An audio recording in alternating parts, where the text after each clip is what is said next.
सामान पुर्याउनु निस्केको साइड बाटो यस्तो छ। अब यहाँबाट चाहिँ हिँडेर जानुपर्ने। उता छ मेरो बाइक चाहिँ त्यहाँनिर बाइक राखेर चाहिँ यसरी हिँडेर जानुपर्दा छ। गाह्रो छ गाइस काम गरी खान सक्नु। ठिक छ सामान चाहिँ यहाँ छ। सामान पुर्याउनुलाई चाहिँ गइरहेको छु म।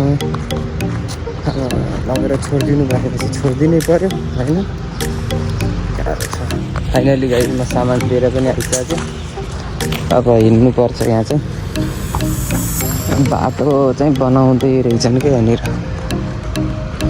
बाटो डोजरले बनाउँदैछ त्यही भएर बाइक चाहिँ पर छ मेरो। पार्क गरेर हिँडिरहेको छु। यस्तो छ घाम यार। ओ माई गड। त्यही पनि बाइक निस्किँदा मरिन्छ। दिनभरि हिँड्नु पऱ्यो।